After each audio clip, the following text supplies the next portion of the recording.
Before you hire someone for Klaviyo, you need to ask these three questions. And if you skip these questions, you're going to be back at square one, where you're having to do all of this on your own, coming up with all the flows, the campaign sending calendar, talking to all the clients, coming up with all these strategy instead of having someone that you can build a team around for your e-commerce brand or e-commerce email agency. The very first question that you need to ask is, what Klaviyo flows have you built from scratch? We're not looking for someone who doesn't have clear ownership. We want someone who's been able to build something from A to Z. We want to know that they were the one building it, that it wasn't just, hey, this is our team. The Klaviyo tech was actually responsible for this. I just kind of told them what to do. You want this person to have clear experience in Klaviyo. Which flows did they build? Was it an abandoned cart email flow? Was it a welcome series email flow? Which flows specifically were they building? Are there any contexts for clients that they can talk about? The next thing that we're looking for are the results, right? We need performance data. We do not want vague answers on this. This person needs to be able to hold themselves on a client call and interact with key team members inside of your business, showing them, hey, this is the data. This is how we're going to fix this. This is going really well. These are the different things that we're going to test. They can't give you the key specific results. That's a massive red flag. If they can't walk you through the clear ownership of, this is something that I was responsible for being able to do, then that's another massive red flag. And you probably shouldn't continue the interview at that point. The next question that you should ask when you're hiring someone to be a Klaviyo account manager or Klaviyo expert in your e-commerce brand or e-com email agency is, how do you build an email calendar? How do they come up with a strategy or the sending plan for a client or for an e-commerce brand?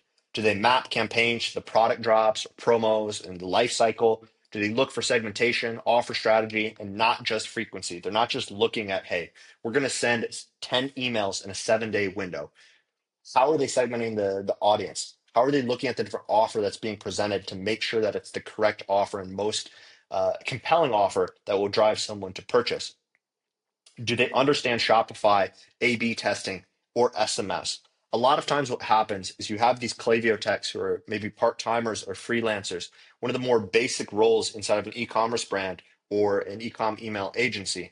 And they have a lot of experience in Klaviyo, maybe setting up different flows, and they have some numbers that they were working with because they were helping build a campaign, but they're not the brains behind the actual Klaviyo campaigns, right?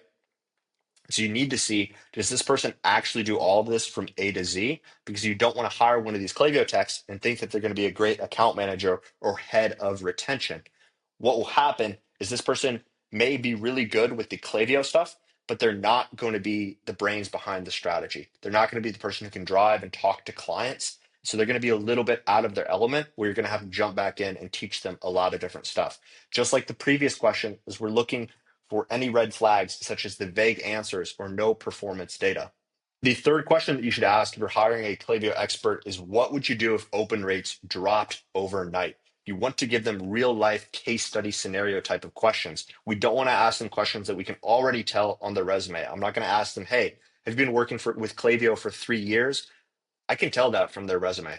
The better way to verify that they've actually been working with that tool is ask them case studies and scenarios that would reveal their decision making. Good answers are going to mention test subject lines, check deliverability, and prune the list. The best answers are going to mention the fixing of the IP and the warm up issues, or the template structure, including the test subject lines, check deliverability, and the prune list, all of the things from the good answers. A weak answer is someone who's going to say, hey, well, I'm going to wait and see if this fixes itself, or anything that is not taking direct responsibility to fix the problem that is under their domain. You want this person to be proactive. You want them to be a go-getter. You don't want them to be someone who brings you a problem and then they can't fix it and they ask for help constantly. You want them to try multiple things before you have to get involved, or the business won't scale.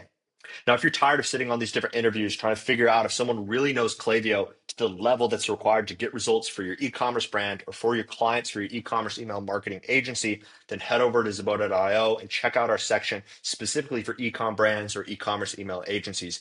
We've hired probably 50 plus different account managers at this point, e-commerce email designers, Klaviyo techs. We've built multiple pods. Over the last 2 years, we've been working with an agency that we've just built their entire back end for their system as they scale from 25K a month to 250K a month recurring.